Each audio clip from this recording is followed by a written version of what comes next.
Hello, good afternoon everyone. आज के lecture में हम आधुनिक भारत का इतिहास देखेंगे। इसमें हम क्या गांधी युग के बारे में पढ़ रहे थे। हम बहुत टाइम से क्या गांधी युग ही हम पढ़ रहे हैं, क्योंकि गांधी युग बहुत बड़ा है, जिसमें हम सभी जो आंदोलन हुए थे भारत की स्वतंत्रता के लिए, सभी आंदोलन हम देखते हैं ना। तो इसको हमको पढ़ने में क्या ज़्यादा टाइम लग रहा है। तो हमने लास्ट लेक्चर में क्या देखा था, एक बार हम उसका रिवीजन कर लेते हैं।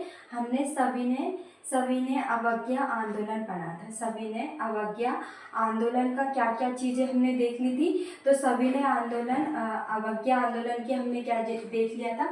सबसे पहले हमने उद्देश्य देख लिया था।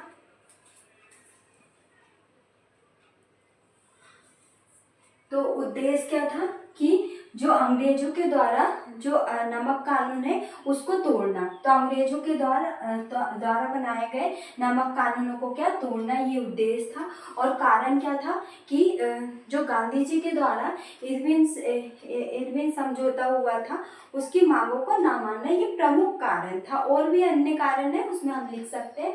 बाकी हमने क्या देखा था, इसका प्रारंभ कब हुआ था, तो 12 मार्च 1930 को इसका प्रारंभ साबरमती आश्रम से गांधी जी के 78 जो सहयोगी है या अनुयायी है, उनके साथ उन्होंने साबरमती आश्रम से दांडी यात्रा प्रारंभ की थी। और 6 अप्रैल 1930 को 24 दिन में वो कहाँ पे पहुंचे थे, दांडी पहुंचकर नमक कानून को तोड़ा था। तो ये प्रारंभ हमने देख लिया था। उसके बाद हमने देखा था कार्यक्रम में क्या क्या चीजें उन्होंने की थी। तो हमने देखा था इन्होंने सभी प्रकार के नमक कानूनों को भंग किया था। उसके बाद हमने देखा विद्यार्थियों के द्वारा कॉलेज, और उसके बाद वकीलों के द्वारा न्यायालय का क्या बहिष्कार किया गया। इसके बाद हमने देखा था जो सरकार को कर की अदायगी ना करना।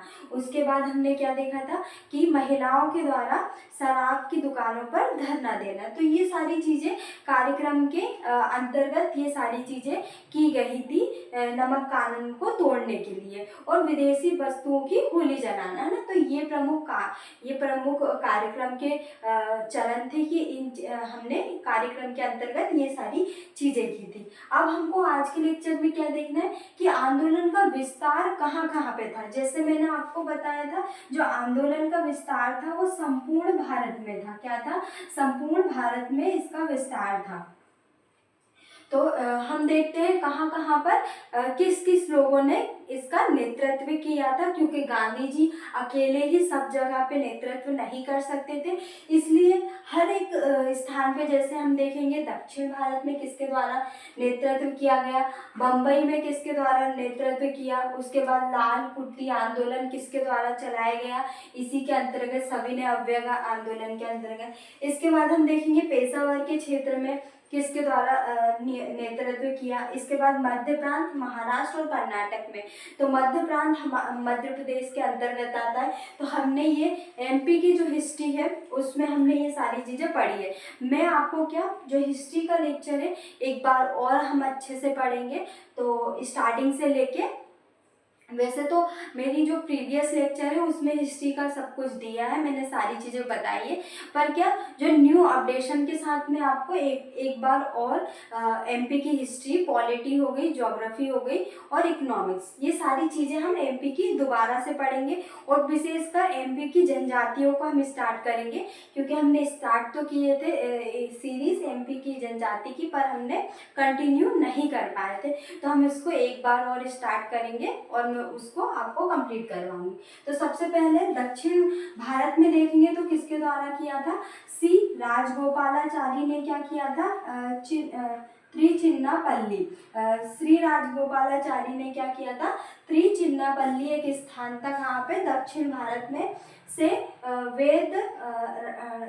वेदरण्य तक की यात्रा कर नमक कानून को तोड़ा था। तो अब हम देखेंगे ये पूछ सकते हैं कि राजगोपालाचारी द्वारा कहाँ पे नेतृत्व किया था, तो ये देखा हमने। इसके बाद मालाबार से कालीकट से पय्यनूर तक क्या यात्रा कर नमक कानून तोड़ा। तो ये क्या है, प्रमुख स्थान के नाम है दक्षिण भारत में, तो हमको इनको याद रखना है। इसके बाद हम देखेंगे तो बम्बई से किसके द्वारा नेतृत्व किया था, तो बम्बई का जो केंद्र बिंदु था, बम्बई का केंद्र बिंदु क्या था, धरासना था। क्या था, धरासना इसका केंद्र बिंदु था बम्बई का। इसमें क्या था कि इस समय क्या गांधी जी को क्या गिरफ्तार कर लिया गया था। क्या कर लिया था, गांधी जी को गिरफ्तार कर लिया था और यारवदा जेल में क्या इनको रखा गया था। गांधी जी को इस समय गिरफ्तार, और फिर यहाँ का नेतृत्व किसके द्वारा किया था, तो सरोजनी नायडू, इमाम शाह और मणिलाल। तो मणिलाल कौन थे, गांधी जी के पुत्र थे। कौन थे, मणिलाल गांधी जी के पुत्र थे। तो हमने बम्बई में देखा केंद्र बिंदु कहाँ पे, धरासना था। इसके बाद यहाँ से गांधी जी की गिरफ्तारी के बाद यहाँ पे नेतृत्व किसने किया, तो सरोजनी नायडू, इमाम शाह और मणिलाल गांधी जी के पुत्र। इसके बाद लाल कुर्ती आंदोलन, इसी के बीच में क्या एक लाल कुर्ती आंदोलन था। तो ये किसके द्वारा किया गया था, खान अब्दुल्ला गफ्फर खान। तो इनको क्या बोलते हैं, सीमांत गांधी के नाम से भी जानते हैं। इनका उपनाम है, जैसे आपसे एग्जाम में पूछ सकते हैं कि सीमांत गांधी निम्नलिखित में से किसको कहा जाता है, तो खान अब्दुल गफ्फर खां को सीमांत गांधी के उपनाम से जाना जाता है, और इनको बादशाह खां के नाम से भी जाना जाता है। इनके जो एक संगठन था, इनका एक संगठन था खुदाई खिदमतगार। तो इनका ये संगठन था, स्वयंसेवक के साथ इन्होंने जो इनमें शामिल थे स्वयंसेवक, उनके साथ मिलके इन्होंने क्या किया था, लाल कुर्ती आंदोलन चलाया था, जो कि क्या एक विशुद्ध अहिंसक आंदोलन था। क्या था, एक विशुद्ध अहिंसक आंदोलन था। तो हमने ये देखा। इसके बाद पेशावर में किसने किया था, किसने नमक कानून को तोड़ा था पेशावर क्षेत्र में, तो चंद्र सिंह वाल के द्वारा या गढ़वाली के द्वारा क्या नेतृत्व किया था, कहाँ पे, पेशावर में। इसके बाद हम देखेंगे मध्य प्रांत, कर्नाटक और महाराष्ट्र। तो 3 स्थान पे जो हम देखेंगे सविनय अवज्ञा का आंदोलन है। जैसे हम एमपी में पढ़ते हैं, हम मध्य प्रांत में अभी देखेंगे। तो मध्य प्रांत में एक तो क्या जो सविनय अवज्ञा आंदोलन, एक तो नमक कानून के रूप में देखेंगे, नमक कानून, और एक जंगल कानून के रूप में। तो यहाँ पे क्या जंगल के नियमों को क्या किया था, उल्लंघन किया गया था। तो जब हम एमपी की हिस्ट्री में सविनय अवज्ञा आंदोलन को पढ़ेंगे तो हम इसको 2 पार्ट में पढ़ते हैं, एक तो नमक आंदोलन और एक क्या पढ़ेंगे, जंगल आंदोलन। तो किसके द्वारा ये चलाया गया, ये हमने सारी चीज़ें देखी है। हम एक बार और हिस्ट्री पढ़ेंगे एमपी की, तब इनको अच्छे से देखेंगे। तो जब मध्य प्रांत, महाराष्ट्र और कर्नाटक के क्षेत्र में नमक के जंगल के नियमों को क्या था, उल्लंघन किया था। तो आज के लेक्चर में हमने क्या कर लिया है, जो आंदोलन का विस्तार कहाँ कहाँ पे है और किसके द्वारा यहाँ पे नेतृत्व किया, तो हमारा ये भी कंप्लीट हो गया। अब हम नेक्स्ट लेक्चर में क्या सविनय अवज्ञा आंदोलन का परिणाम देख लेंगे। उससे पहले मैं आपको बता ही देती हूँ कि क्या हुआ। तो परिणाम तक क्या हुआ, गांधी इरविन समझौते को मान लिया गया। उसमें से जो कुछ मांगे हैं उनको नहीं माना गया था। जैसे क्या एक मांग थी कि सभी गिरफ्तार किए गए बंदियों को क्या छुड़वाना। उसमें क्या 3 लोगों को नहीं छोड़ा गया।